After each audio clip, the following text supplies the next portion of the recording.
welcome back to Assorted Beef, where I talk about anything I want to that doesn't fit into niche tea for any particular reason. I said I was going to talk about this, and so I'm going to, but I'm going to be frank with you.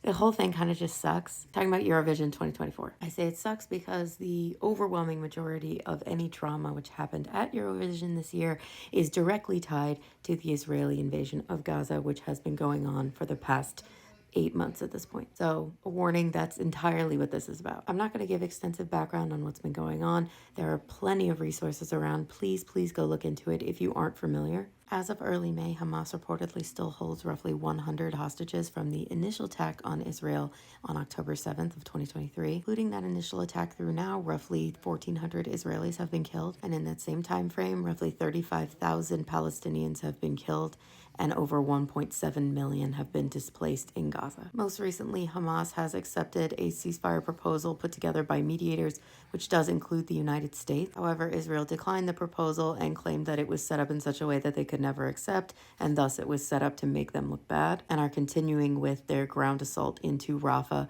on the southern border of Gaza. The sticking point in the negotiations for a ceasefire are reportedly the fact that Hamas is only willing to return all of the hostages to Israel under the condition that Israel agrees to a permanent ceasefire. And reportedly, mediators are concerned that no ceasefire will ever be able to be reached if Israel is continuing their ground assault as they have been. Israel has reported that of the casualties, roughly 15,000 of them were active Hamas agents. Assuming that that is accurate, that still means 20,000 innocent Palestinians have been caught in the middle of this. So many are desperate to escape but lack the funds and resources to do so. And reports of widespread famine are continuing to increase day by day. In my profile is a link to a GoFundMe that I've been trying to promote for a large family of 20 people, half of whom are children, to get them somewhere safe. Since I've started promoting this, we've raised $13,000 for this family. I am so thankful. Thank you all. If we keep this up, they will have what they need before too long. If you can donate anything, nothing is too small.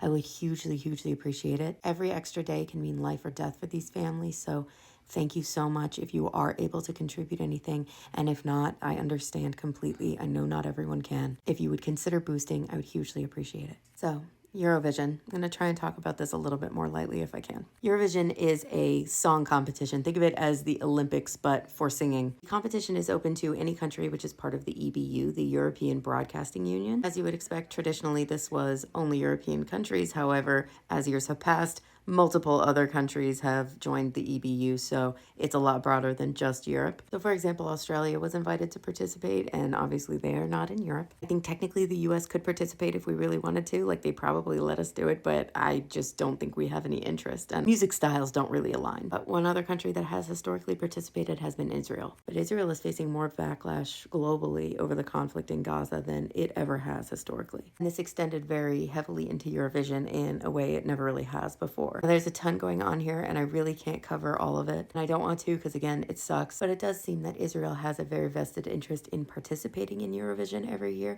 because it is a very LGBT-friendly event. And Israel has shown to have a very dedicated tourism campaign that is specifically centered at LGBT tourism. There's way more to that, of course, but we're keeping it at that. So the point is, they were going, and people were not happy. Immediately, it was brought up that when Russia invaded Ukraine, Russia was excluded from participating in Eurovision, and under those grounds, so too should Israel be excluded. And it did seem for a minute there that Israel might not participate because the song that they entered, which was written specifically for the competition, had what was deemed by the EBU to be too politically charged lyrics that's very specifically referenced the terrorist incident by Hamas in October of last year. But Israel ended up deciding to change the lyrics at the last minute and re-enter, and it was approved. Something I found really interesting about this as I looked into it was that Russia wasn't actually going to be removed from Eurovision initially. They only ended up being excluded because I want to say roughly like 10 other countries said flat out they just were going to boycott the whole thing and not attend. And odds are, since it's funded by the contestants, it probably couldn't have been put on without them. And because there's such a divide when it comes to Israel globally, that same push wasn't there in this instance. The other thing I found interesting was the method of exclusion, because technically both Russia and Belarus, this happened to, were excluded because the broadcasting networks that were part of the EBU were removed from the EBU. Thus, they were no longer able to enter. So technically they can say, well, we didn't exclude Russia because they invaded Ukraine. We excluded Russia because we kicked them out of the EBU because their press isn't free press. It's basically state propaganda press. But Israel's press is not state run, so the same thing doesn't apply. Then the response to that is that press is heavily limited when it comes to Palestine specifically, so they should still be eliminated on those grounds. But obviously they weren't, which leads into this idea that there was like a different set of rules for Israel than there was for everyone else when it came to Eurovision this year, which was a sentiment that was felt by the artists. Before I forget, I want to give a special shout out to M from the Eurovision fandom for getting me really onto the right stuff for this with some really extensive recaps of all the different stuff that happened. So thank you so much. Starting things off strong, the opening performance was from a previous winner from the hosting country, Sweden, and he is also of Palestinian descent, and so he had a keffiyeh on his arm in a show of support for Palestine. And previously he was a judge when Israel was hosting, and he was unable to travel to Israel because of his Palestinian descent. So this was pretty clear in its message, and Eurovision was very unhappy about it and was much more strict throughout the rest of the show about any type of visual sign supporting Palestine from any of the contestants. The Irish representative got a lot of attention this year. Ireland is one of the most vocally pro-Palestinian countries in the world, probably. As such, most of them did not want this contestant named Bambi Tugg to go at all. They wanted to boycott. Bambi ended up deciding to go anyway. They got a ton of heat from a ton of different places for both the fact that they're non-binary,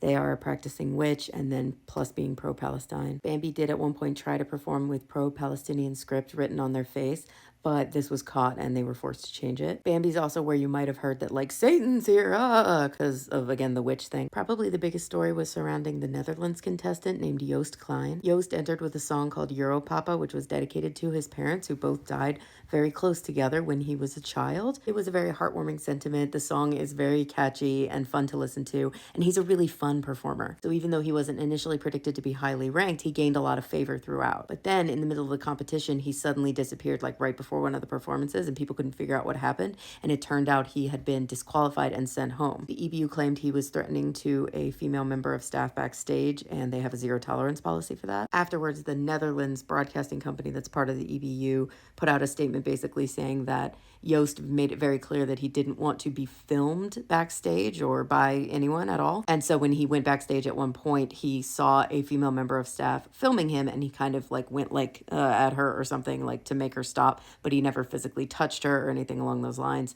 They say that it was not professional of him and it was bad manners, but they thought that the disqualification was way too much of an overstep. And then on Twitter, it was brought up that one of the members of the Israeli delegation filmed Joost, knowing this again, that he didn't want to be filmed, and then made a joke of it and posted it on their Instagram. So then again, it was being brought up, why is Israel allowed to treat other delegations this way and stay, and he is sent home? There's been a very big outpouring of support for Joost on both TikTok and Twitter since the disqualification. People also think his disqualification is related to the fact that during a press conference with the Israeli contestant, someone asked specifically if she thought her staying there and being in Eurovision was causing safety concerns for everyone else because there were mass protests outside and around the whole Eurovision production. She was then told by someone else, you don't have to answer that if you don't want to, and Joost was heard saying, why not? And he was also allegedly seen putting his flag over his face while the press conference with Israel was ongoing. When the Israeli contestant Eden Golan performed, she had a ton of boos mixed in with the cheers, but these were edited over in the actual broadcast, so you could only hear cheers. That said, there was a ton of support for her as well. Eurovision voting is 50% from judges from each of the participating countries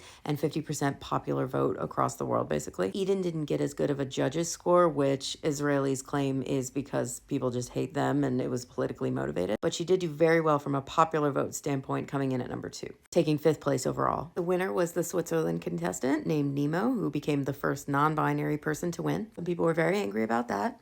Maybe they just wanted to feel included. And when Nemo was given their trophy, they broke it and cut themselves on it and had to get a new one. This year feels like it might have been cursed. That's not even all of it.